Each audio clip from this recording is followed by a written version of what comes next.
Good morning from Fast Company. Here's our daily look into what's driving today's creative business leaders.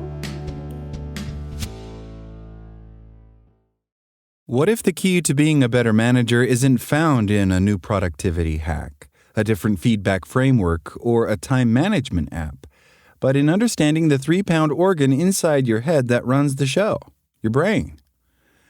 Most leadership advice focuses on what you should do. Neuroscience helps explain why some things work and why others fail despite your best intentions.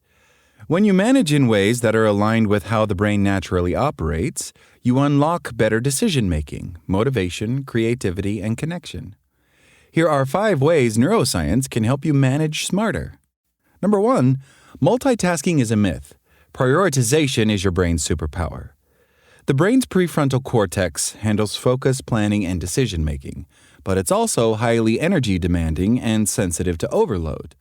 When you spring last-minute requests on your team, surprise them with new deadlines, or pile on urgent tasks, you're setting their brains up to fail. Cognitive overload impairs performance. Each unexpected demand consumes energy needed for prioritizing, problem-solving, and creative thinking. When managers protect their people from chaotic, reactive workflows, they preserve their team's brain power. This also builds psychological safety and trust. Try this. Push back on unnecessary urgency from above. Communicate early and clearly about changes. Create space for people to do their best work, not just keep up. Number 2, creativity needs space and structure. Leaders often say they want innovation but fail to create the conditions that allow it. The brain's creative energy, particularly the default mode network, thrives when we're relaxed, slightly daydreaming, and free from judgment. Yet most environments reward hyperproductivity and constant urgency. Creativity requires a balance of exploration and exploitation. Neuroscience tells us that the best ideas often come when we're mentally alert and engaged, but not overwhelmed. Often when we are focused, interested, and under just the right amount of pressure. Constant pressure to be brilliant now can actually inhibit insight. Try this. Build white space into your team's calendar. Walking meetings, unscheduled thinking time, or even mindfulness minutes. Counterintuitively, making time for your people to actively rest may be your easiest to implement, but most impactful innovation strategy. Number 3, coaching unlocks neuroplasticity and performance. If your job is to get the best from your people, you need to stop telling and start coaching. Great managers ask the kind of questions that rewire their team's thinking. That's not a metaphor, it's neuroscience.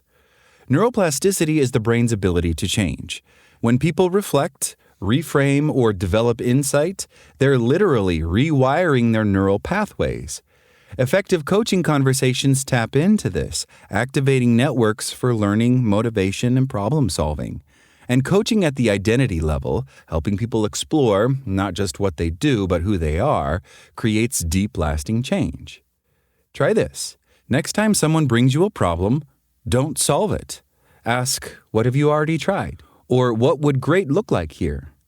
When you practice this, you're building your colleague's brain.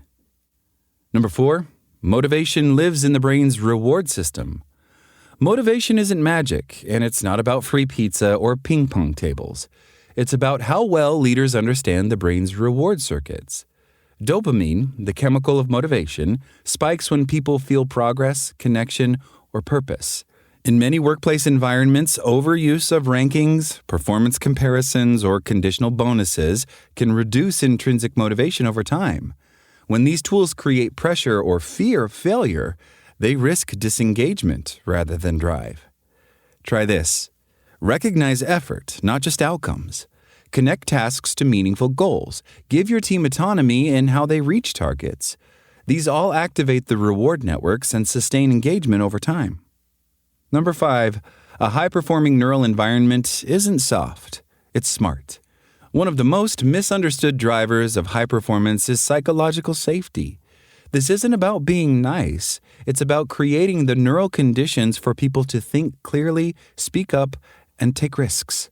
When people feel unsafe, even subtly, the brain activates the amygdala and the prefrontal cortex has to work harder to emotionally regulate. That means less creativity, lower collaboration, and poorer decision-making. Managers who create cultures of trust and fairness help teams stay in a reward state and unlock their best thinking. Try this. Model curiosity. Fail fast. Admit mistakes. Ask more questions. Your vulnerability is a shortcut to their clarity. Final thought. Manage like a brain-savvy human. Understanding how the brain works isn't just interesting trivia, it's the blueprint for managing with clarity, creativity, and compassion. By making small shifts in how you focus, coach, motivate, and create safety, you build better brains, your own and your team's. And when your brain works better, everything else follows. That's all today from Fast Company. Talk to you tomorrow.